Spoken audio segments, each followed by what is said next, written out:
नमस्कार मेरे प्यारे दोस्तों, कैसे हैं आप सभी। दोस्तों, आपका बहुत बहुत धन्यवाद मेरे चैनल को लाइक करने का, शेयर करने का और सब्सक्राइब करने का। दोस्तों, आज फिर मैं एक नई कहानी लेकर आई हूँ जिसका टाइटल है भूतिया हवेली। दोस्तों, यह एक सच्ची कहानी है। लोग कहते हैं कि आज भी जो कोई इस हवेली के आसपास नज़र आता है तो वह बहुत डर जाता है। इस हवेली से तरह तरह की आवाज़ें आनी शुरू हो जाती हैं। तो दोस्तों, ये कहानी सुनने से पहले आप मेरे चैनल को लाइक करें, सब्सक्राइब करें और कहानी अच्छी लगे तो आगे शेयर ज़रूर करें। चलिए कहानी शुरू करते हैं बिना किसी देरी के। ये बात मेरे गांव की है। जब मैं छुट्टियों में गांव घूमने गया था। मेरे गांव में एक पुरानी खंडर हवेली है जिसमें करीब 65 सालों से वहाँ कोई नहीं रहता।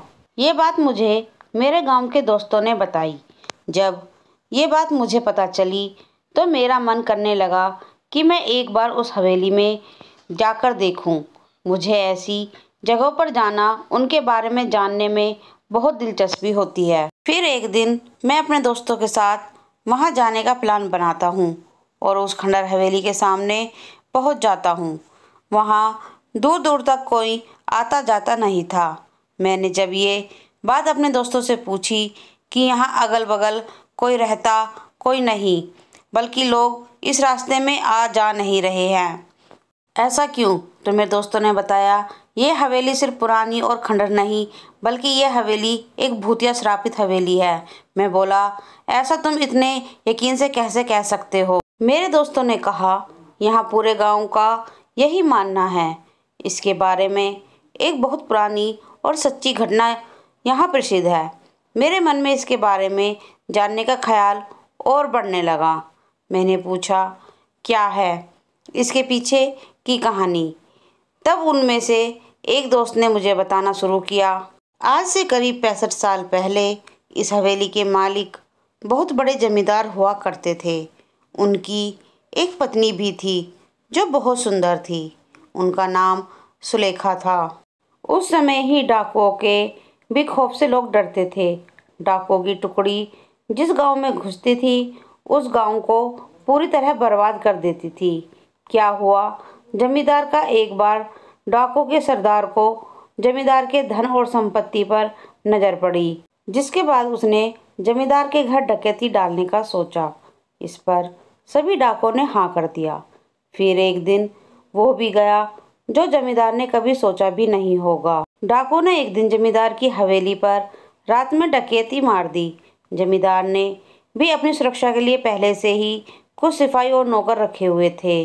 डाकुओं की हवेली पर आने पर उनसे लड़ पड़े, क्योंकि जमींदार के सिपाही और नौकर बहुत कम और साधारण हथियारों के साथ थे।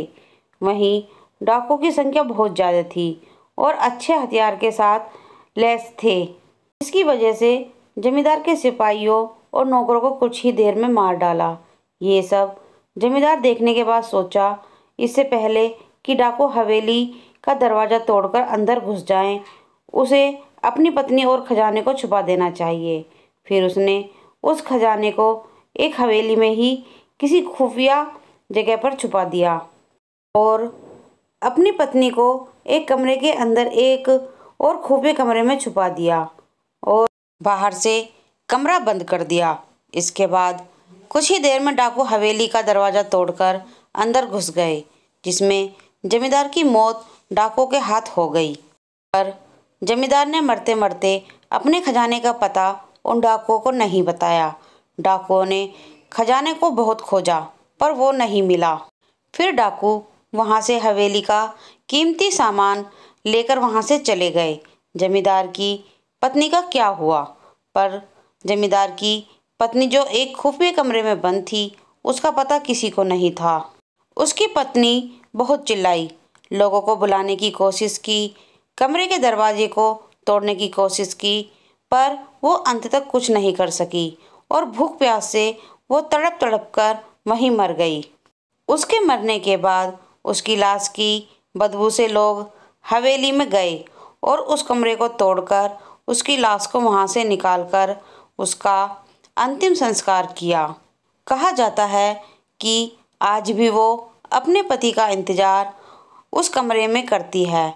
उसका पति कभी तो आएगा और उसे उस कमरे से आज़ाद करेगा, और आज भी उसे उसकी हवेली में घुसपैठिए या उसके बिना इजाज़त के अंदर आने वालों को सज़ा देती है। भी श्रापित है वो हवेली।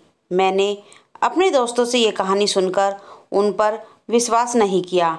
मैंने पूछा, क्या यार, तुम लोग भी न कब की बात आज तक लेकर बैठे हो? इसका कोई सबूत है तुम लोगों के पास? तो उन लोगों ने बोला, कुछ लोगों ने इस हवेली में जाने की और वहाँ रुकने की गलती की थी, जो आज तक इस सदमे को भूल नहीं पाए। मैंने पूछा, ऐसा क्या हुआ था उन लोगों के साथ इस हवेली में? तब दोस्तों ने मुझे बताया, एक बार एक अपराधी जेल से भाग जाता है और इस हवेली में आकर छुप जाता है। उसके बाद कोई कुछ नहीं जानता कि उस हवेली में उसके साथ क्या हुआ था। बस दूसरे दिन अपराधी की लाश उस हवेली में मिली। मैंने बोला, यह हादसा भी हो सकता है। तो उन लोगों ने कहा, एक बार एक चरवाहा उस हवेली में एक रात रुकने के लिए रुक जाता है। तो सुबह जिंदा उस हवेली से बाहर आ जाता है, पर अपना मानसिक संतुलन खो देता है। तब से वो आज तक पागल है। ये सब बातें सुनकर मेरी हिम्मत नहीं हुई उस हवेली के अंदर जाने की, इसलिए हम लोग वहाँ से घर चले गए और दोबारा फिर मैं कभी उस हवेली को देखने नहीं गया। दोस्तों, मेरी ये सच्ची कहानी यहीं समाप्त होती है। आप अपने कमेंट में ज़रूर लिख के बताएं कि आपको ये कहानी कैसी लगी। धन्यवाद।